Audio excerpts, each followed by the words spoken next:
En esta radioemisora presentamos Llaves para vivir con éxito, a cargo del internacionalmente conocido maestro de la Biblia y escritor Derek Prince, quien comparte su experiencia personal y ministerio cristiano en Llaves para vivir con éxito. Bienvenidos.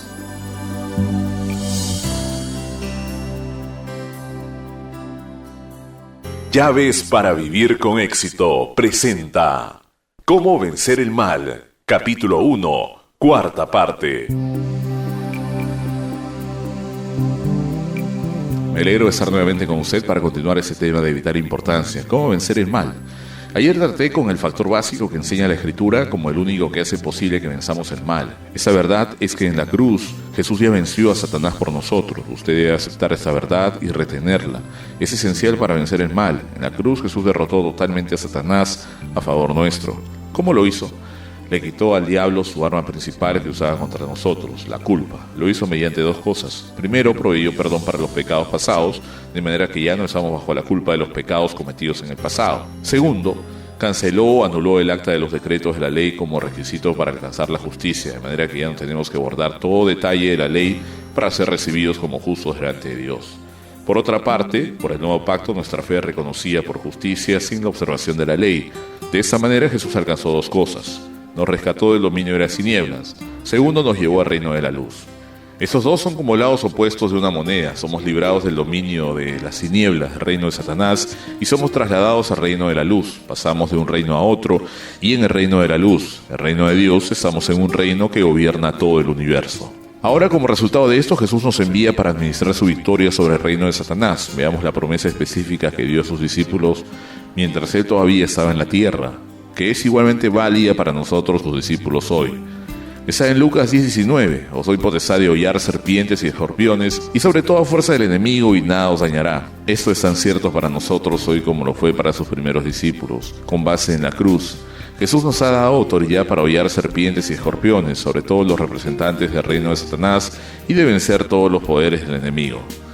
Vea usted que es posible vencer totalmente el poder del mal, y luego esa última promesa que se suma, y nada os dañará.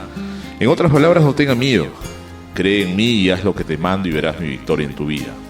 Hoy quiero explicar las armas espirituales que Dios nos ha dado para esta guerra espiritual, ya que nuestra lucha es espiritual. Las armas tienen que corresponder. Las armas materiales y físicas como rifles, tanques, etc., no ayudan en nada a esta guerra espiritual. Voy a leer en 2 Corintios capítulo 10, versículos 4 y 5, porque las armas de nuestra milicia no son carnales, sino poderosas en Dios para la destrucción de fortalezas.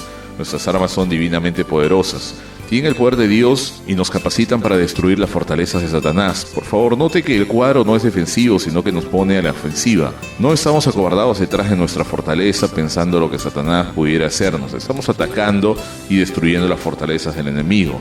Pablo continúa, derribando argumentos y toda altivez que se levanta contra el conocimiento de Dios.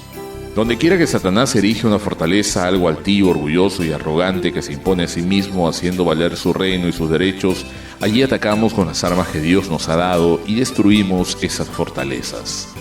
Dios nos ha provisto de armas maravillosas, son muchas, pero hoy voy a concentrarme en la que creo que es la más poderosa de todas. Lo digo no solo basándome en las Escrituras, sino también en mi propia experiencia. Estoy compartiendo ahora lecciones de las Escrituras que yo he probado y comprobado una y otra vez en mi vida. Lo estoy ofreciendo solo, no como ofrecer teología o teoría. Hablo basado en la experiencia y en verdad es probada.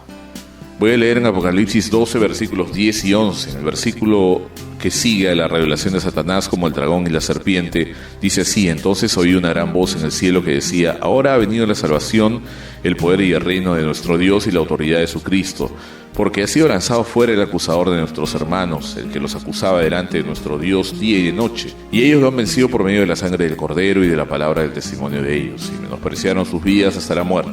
Esta es una descripción de la victoria final y total de los creyentes sobre Satanás y su reino. Note que son los creyentes los que ganaron la victoria. Yo personalmente creo que la victoria final no se ha ganado aún. Creo que está en el futuro. Creo que será completamente ganada. Pero entre tanto estamos avanzando fortaleza por fortaleza contra Satanás y su reino. Y en esta descripción de la victoria vemos este despliegue maravilloso de armas. Voy a leer esta sección otra vez. Ellos le han vencido por medio de la sangre del Cordero y de la palabra del testimonio de ellos, y menospreciaron sus vidas hasta la muerte. Quiero apuntar ciertas cosas. Primeramente, ellos le vencieron. Ellos son los creyentes. Le es Satanás. En otras palabras, hay un conflicto directo entre los creyentes por un lado y Satanás por otro. Los creyentes confrontan a Satanás directamente.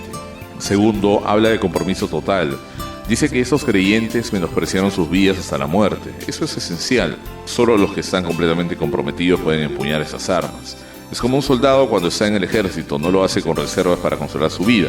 Está preparado si fuese necesario a entregar su vida, y es la misma clase de compromiso que debemos hacer en esa guerra contra Satanás. Ahora note las armas: la sangre del Cordero, la palabra y el testimonio de ellos. Realmente son tres armas que van juntas, son muy importantes y lo voy a repetir, tómenlas usted. La sangre del Cordero, la palabra de Dios y el testimonio de los creyentes. En la última parte de esta charla de hoy quiero hablar sobre la sangre del Cordero. Es muy importante que aprendamos lo que eso quiere decir. Tiene un trasfondo del Antiguo Testamento. Para cualquier lector judío, cuando leía de la sangre del Cordero, su primer pensamiento era la ceremonia de la Pascua, que fue la manera en que fueron liberados de la esclavitud en Egipto, y era celebrada todos los años como un recordatorio continuo de su liberación y victoria. Por eso voy a leer un pasaje corto en Éxodo capítulo 12 que describe la ceremonia de la Pascua y le mostrará la importancia de la sangre del Cordero. Éxodo 12, 21 al 23. Y Moisés convocó a todos los ancianos de Israel y les dijo: sacad y tomaos corderos por vuestras familias, y sacrificad la Pascua, y tomad un manojo de hisopo y mojadlo en la sangre que estará en un lebrillo, y untad el dintel y los dos postes con la sangre que estará en el lebrillo, y ninguno de vosotros salga de las puertas de tu casa hasta la mañana. Porque Jehová pasará hiriendo a los egipcios, y cuando vea la sangre en el dintel y en los dos postes, pasará Jehová a aquella puerta, y no dejará entrar al heridor en vuestras casas para herir. La protección completa de Israel se centraba en el Cordero que había de santificarse y en su sangre. La única manera de protegerse era con la sangre del Cordero Pascual.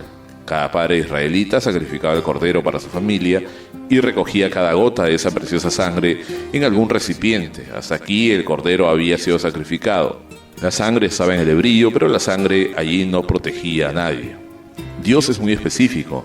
La sangre tenía que transferirse del lebrillo al lugar que necesitaba protección, al hogar de ese padre, y tenía que ser aplicada sobre la entrada de la casa, en el dintel y en los dos postes, pero no sobre el umbral. Jamás debemos caminar sobre la sangre, es demasiado sagrada. Y solo cuando la sangre había sido aplicada visiblemente sobre el exterior de la casa, estaba protegida y se aseguraba que los que permanecían adentro de la casa no muriesen.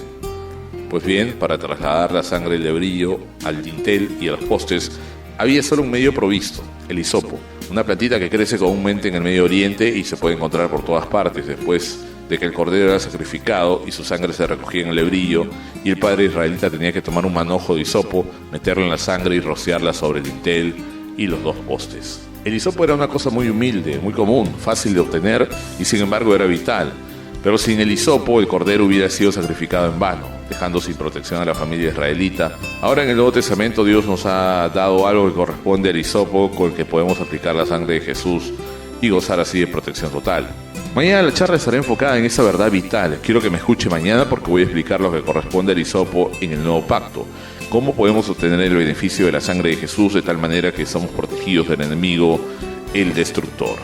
Bueno, nuestro tiempo de hoy terminó. Regresaré mañana a la misma hora y, como ya dije, quiero que sintonice de nuevo para explicar esa verdad tan sencilla. ¿Qué significa vencer a Satanás por la sangre del Cordero y la palabra de nuestro testimonio? Es la explicación de lo que significa el hisopo en el Nuevo Testamento.